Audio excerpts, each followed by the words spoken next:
Hello folks, hope you're all doing well. One job I've been meaning to do for absolutely ages is get some potatoes in for Christmas and get some autumn carrots on the go.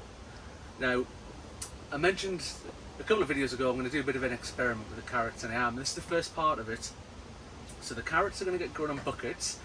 That's because if it gets too cold outside into the autumn, I can bring them inside the polytunnel, no bother at all. Just lift the bucket up, bring them in, and they're going to get another couple of weeks, another couple of months in here where it's going to be a few degrees warmer, and we'll keep them going and try and get them going as big as I can. So these ones here are Chantenay carrots, and I picked these up from a garden centre just down the road there called Allotment, one of my favourite garden centres around here. So we're going to whack these in and we'll see how they go. In the other bucket that I'm not going to do today, you don't need to see me doing two of the same thing, I'm going to plant the carrot from seed.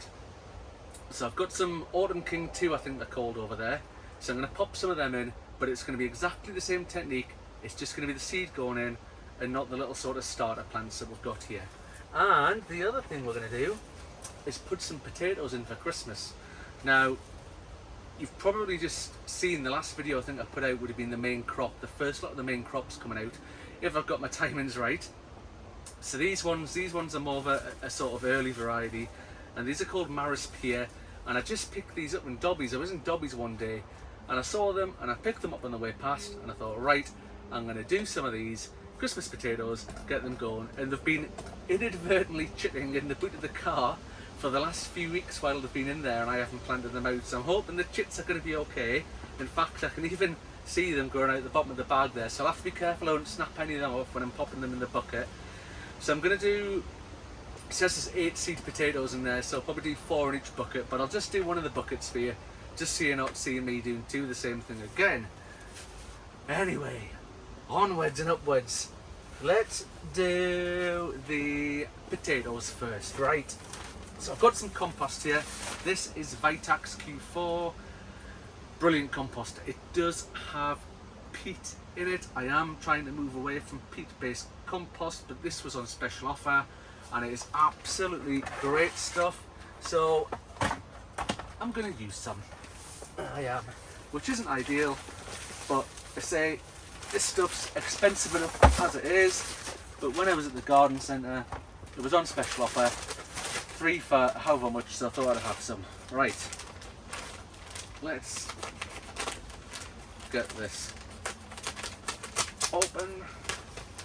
That should be enough. So just to start with, let's remember that I've just put that multi-tool down there just in case I lose it. Again, you remember from the other video I left it out there and I just remembered where it was.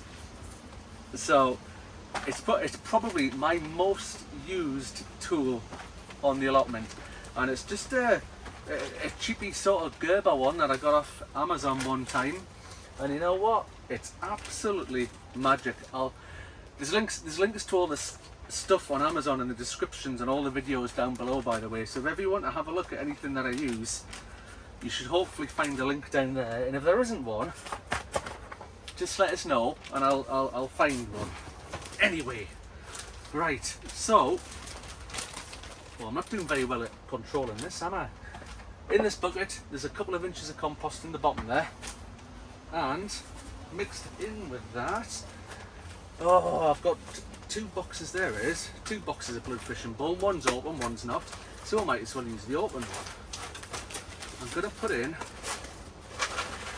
a good old scattering of bloodfish and bone. And I'll try not to knock the carrots over. It's turned into some sort of comedy video. Right, let's get this piled up in there. So again, I talk about this quite a lot when I use bloodfish and bone, especially this one where it's the little pellets. It's very, very, very strong and it can burn the bottom of plants. So you need to be quite careful how you're doing with it. So whenever I put my bloodfish and bone in, I always put a layer of soil or compost on top of it, just to make sure they're not directly on top of the bloodfish and bone. Right, so there's a little line on the inside of these buckets. I don't know what it measures. I'm not entirely sure, but I'm probably I don't know, 4 or 5 inches up, maybe it's even 6 inches up from the bottom of that bucket of compost. And that's my first layer. So let's get into these seed potatoes. So you can see there, they've started to chit.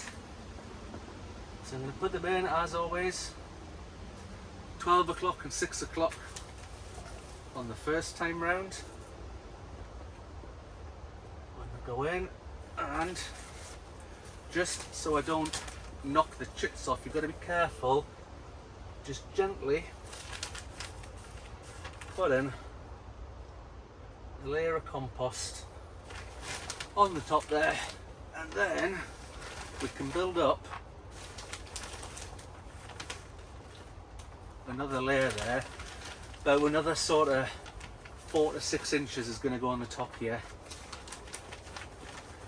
And we got that. Right, let's see how much we've got. Maybe it's just another double handful. Right, I think that's about right. So another 2. Remember the last ones? Put them 12 o'clock and 6 o'clock. These ones are going 3 o'clock and 9 o'clock. And then it's just a case of topping it up. I never go right to the top on these buckets. I always like to leave a bit of a gap at the top, and then on the top I put a layer of what's called structure, and I've talked about that in previous videos as well. That sort of straw mulch kind of stuff that we've got, and it's absolutely brilliant for putting on the top of stuff. 1, it keeps the slugs away because it's all jaggy, and 2, it's quite important when you're growing in the buckets to try and retain as much moisture as you can, because obviously they don't hold as much moisture as the ground normally does. So it helps to retain the moisture because the sun doesn't get at the surface, so it doesn't dry the soil out as quick. So I'll just give that a bit of a patting down. I mean, I'm not doing it really firm there, I'm just gently tapping on the top. That's one done, and again, you can hopefully probably see it there. You know, that's a good sort of 2 inches off the top of the bucket. Again, that structure will go in there. I'll show you that bit right at the end, because I'll probably put some on the carrots as well, and you'll see what they look like. Speaking of the carrots, let's do something similar. So, similar but a little bit different. Alright, so carrots, I'm making sure this is all crumbly and broken up. You'll all know that carrots need nice, loose, crumbly soil, because if they hit any stones, lumps, bumps, if the soil's too rich, anything like that, you will end up with comedy carrots, where they grow into all sorts of weird and wonderful shapes. Now, they don't need loads and loads of nutrition, carrots, so I'm putting a little bit of bloodfish and bone in the bottom there, so those big long tap roots that come out of carrots, they'll find that at the bottom of the bucket. But what I'm also going to do with this is, once I've got a few more handfuls in there, again just making sure that's all nicely broken up in there, and that bloodfish and bone's buried right at the bottom, is I'm going to chuck some of this in perlite. The perlite, you can see there, it's just like this white crispy material. It's a bit like polystyrene, it feels like. I don't really know what it's made of, but it's great for 2 things. 1, it's really light and breaks up soil, it makes it nice and airy, and the other thing is it's great for retaining moisture. Again, potatoes don't like perlite, no perlite in there. If you have compost with perlite in it, don't put it in your potato beds or anything like that. Just compost, just manure, just soil for your potatoes, no perlite. Carrots, not as well, they can be a bit fussy, but not as fussy. So we can whack the perlite in there, and the carrots don't mind. And again, that just helps when you're doing it in the buckets. It just helps keep that soil nicely broken up, nice and aerated, nice and fine. There's no lumps or bumps or clumps or whatever else you want to call it. And by the way, I don't know if you can see it on the camera or not, but you should see the mess I'm making down here over my legs. I'm kneeling on top of another bag of compost. But every time I'm taking a scoop out of here, a good handful of it is going over my knees, and you should see the blooming mess of it, honestly. Right, let's whack some more of this perlite in here. Oh look, a chilli plant leaf, I didn't mean to do that. Oh, I didn't. Right, in it goes. Give it a good mix in. There's, really break up that soil, nice and loose, nice and fine. The perlite's going to go in there, hopefully stop it getting all clumpy and things like that, especially once you start watering it and it all starts sticking together. Again, that's one of the great things about the perlite. That's nice and light now, actually, that bag. I can just tip some of that in there. It just helps. Oh, disappeared in that bag. Keep it nice and free and loose. Right, there we go. So that's not bad. That's a 50 litre bag of compost, and I've pretty much done both of these buckets. The buckets are 30 litres. Again, we're not coming right to the top, and they've both got a bit of blood, fish and bone in it. And the carrots over here have got this perlite mixed in with it. And then we've left some room on the top for some of our magic stroach. That is going to help us out as well. So here we go. Let's have a look at these carrots. Right, here they are. So again, chantenay carrots. Oh look, there's the instructions. That's what we think of the instructions. I didn't mean to throw it in the bucket. I could have done that if I tried. There we go, that's better. Right, let's squeeze some of these out. Now there is I always thought, or I've always learned or been taught or whatever from other things that I've seen, that carrots don't like being moved or having their roots disturbed. That's what I've always been told anyway. So this is again a bit of an experiment. So the garden centre selling them, they must be onto something, because I don't think the wee local garden centre down the road would sell me some duff stuff. Now there's only 6 here. 6 isn't a lot to go in one of these buckets. When I do the seeds, there'll be a lot more seeds going in than just 6, I think. We'll do them in a sort of circle pattern, but I guess the good thing about only having 6 is there's going to be plenty of room for them to grow. Whereas, right, it's all getting a bit crowded in there. As I say, they've got plenty of room because I've just laid them out in some sort of daft fashion. Let's put that one there. Right, nice big sort of ring around the outside of the bucket. One more over here. That's that. Let's just tuck that there. And we'll put one king carrot, right in the middle. There it goes. Right, it's in, done. Easy as that. Right, so quick recap before I go and get the stalks and top them up. Potatoes, inch or 2 of compost, blood, fish and bone, few more inches of compost, 2 potatoes opposite each other, 4 to 6 inches of compost, 2 potatoes opposite each other the other way. Fill it up to about 2 inches off the top. Job done. Carrots, pretty much the same, except we've mixed perlite in with most of the compost to make it nice and airy.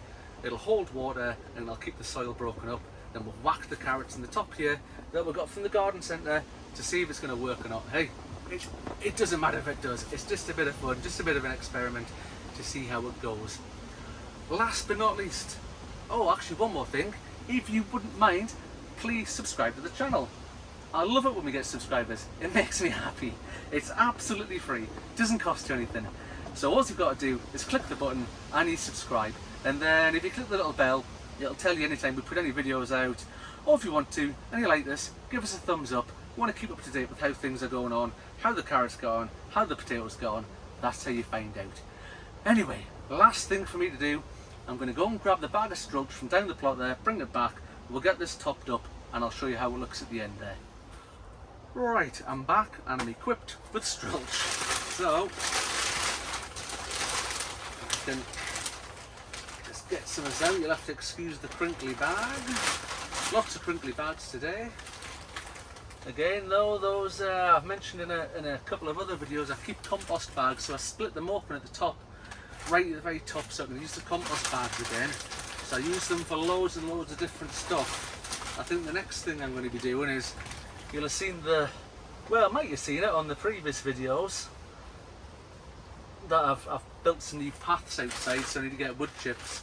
So I keep the compost bags, when I go to the massive pile of wood chips over there, when I come to the plots, I take the car up there, compost bags out, fill them up in the car, bring it over here. Much more efficient than using the wheelbarrow. So we're just going to be careful with the strulch around the carrots, because I don't want to bury any of the green bits. I don't. I think this will maybe just be about it. Right, there we go. Job done. So what's next? Everything needs a good watering. Compost out the bag. It was quite moist, but it needs a good watering. It's absolutely roasting it. It's about 20 degrees. It's even warmer in the polytunnel here. These aren't going to be in here to start with. They're only going to come in here once the weather turns a bit cooler, it gets a bit frostier. Then they'll come in here. The carrots, to prevent carrot root fly, I've actually got a big pile of paving slabs at the bottom of the plot there waiting to go up. I mean, they're about yay high. So the carrots are going to go and sit on top of there, so they're nice and high, above that height to which the carrot root fly get, and hopefully that'll protect them.